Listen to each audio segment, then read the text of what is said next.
I've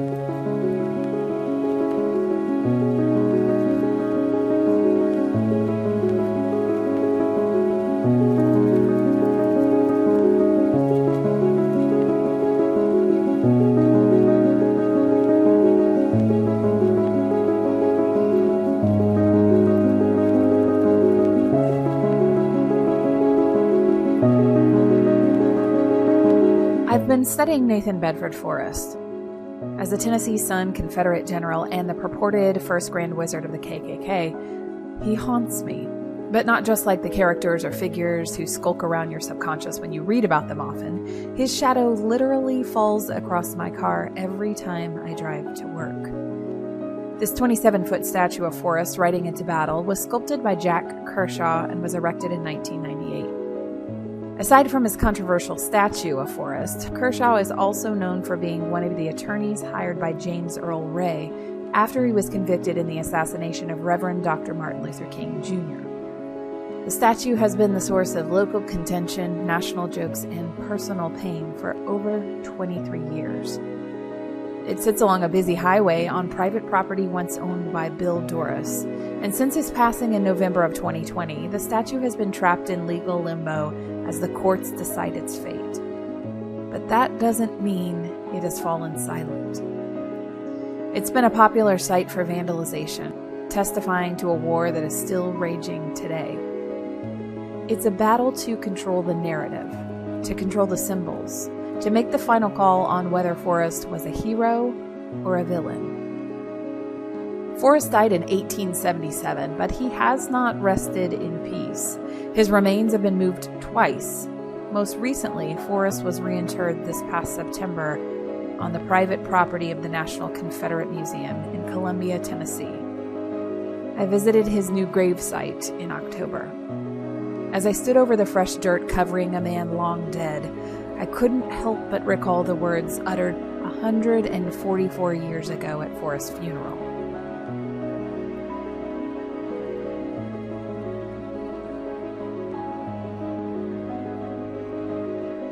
Steinbeck was right. Forrest continues to speak as we move his statues and remains around the state of Tennessee. But why does this human man hold such symbolic power long after his death? Dr. Clint Smith, in a podcast with Dr. Brene Brown, discussing his book, How the Word is Passed, explains it clearly. Symbols and names and monuments and memorials, they're not just symbols. They are reflective of stories that we tell. And these stories that we tell shape the narratives that are embedded in societies. And those narratives shape public policy, and public policy shapes the material conditions of people's lives. And so a 60-foot tall statue of Robert E. Lee is not just a 60-foot tall statue of Robert E. Lee. It is reflective of something much more deeply ingrained in a sort of society's collective memory and understanding of itself. But what if our collective memories of a man are in conflict? For some, he is the very symbol of white supremacy and racism. For many, particularly for many Black Americans, Forrest represents a murderous and painful past. He's probably most famous for his role in what is known as the Fort Pillow Massacre, which occurred on April 12, 1864. Following the Battle of Fort Pillow, his Confederate forces slaughtered Union soldiers, many of whom were Black, who had surrendered. Beyond his role in the Civil War, though, Forrest played a key role in the organization of the Ku Klux Klan. A report by the Illinois Legislative Investigating Commission, presented in 1976, says that he was named as the Grand Wizard of the KKK in May of 1867. Granted, the same report also outlines his call for the KKK to disband about 2 years later in response to the escalating and atrocious violence conducted by some of its members. But even so, there is no arguing that Forrest's legacy is predominantly one of violence and racism. For others, Forrest is a symbol for Confederate spirit and pride in Southern heritage. Groups like the Sons of Confederate Veterans are on the front lines of the modern-day battle over what Forrest has come to symbolize. Later in his life, it seems that Forrest did make strides toward racial reconciliation, for which we can be thankful. But from what I've seen, those who want to erect or protect statues of Forrest aren't doing so because he changed his ways. If that was the case, they wouldn't always depict him in a Confederate uniform ready for battle. These groups are more focused on promoting Forrest as the symbol and bastion of Confederate strength. The war over what the symbol of Nathan Bedford Forrest means is a deeply rhetorical war. And rhetoric is about persuasive and creative energy, the energy we spend to protect or proliferate what is ours, whether it be our property, our people, or our truth. That energy is why we fight like hell to control Confederate statues and skeletons and symbols like we are moving chess pieces in a life or death game.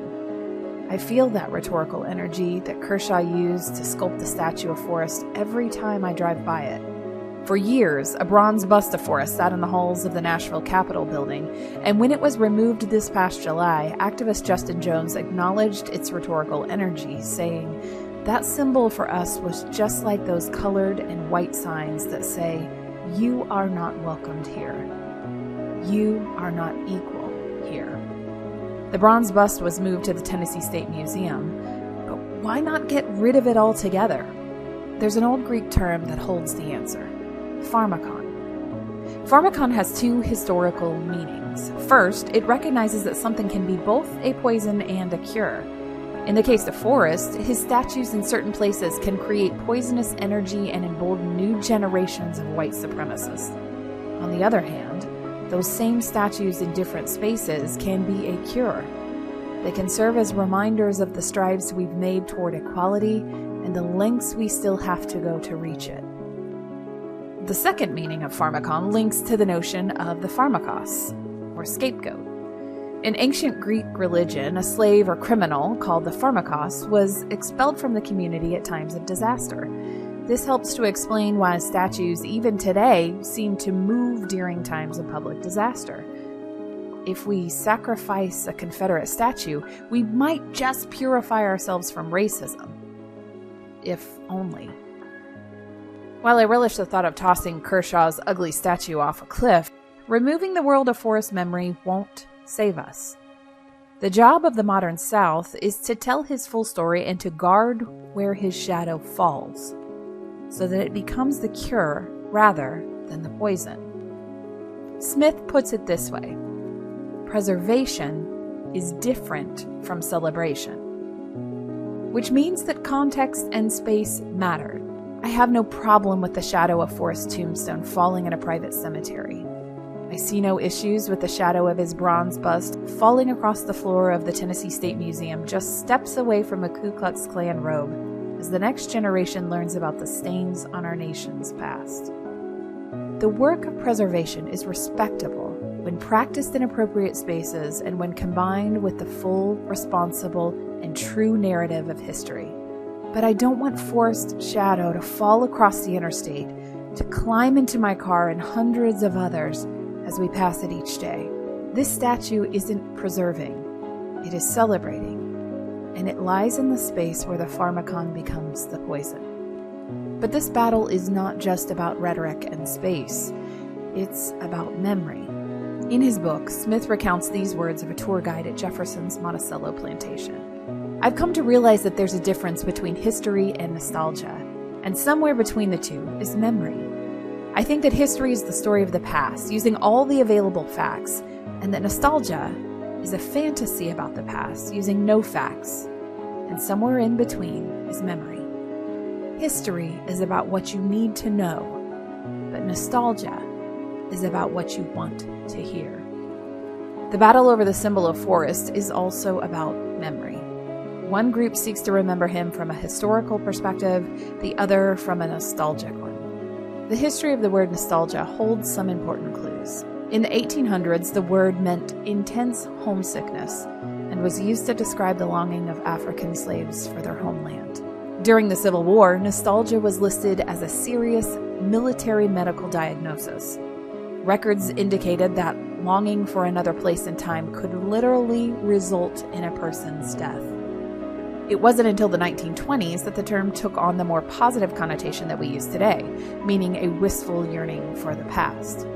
But when studying groups like the Sons of Confederate Veterans, who seek to keep statues of Forrest in spaces of celebration, to remember him from a nostalgic perspective, I think we might benefit from a return to the original meaning of nostalgia. one that aligns with a sickness. Daniela Sandler says in her book, Counterpreservation, as long as there are social groups or individuals who perform the work of remembrance, silent heaps of stone come alive. I would add, and skeletons move, and statues speak, and bronze busts hold weight beyond their material construction.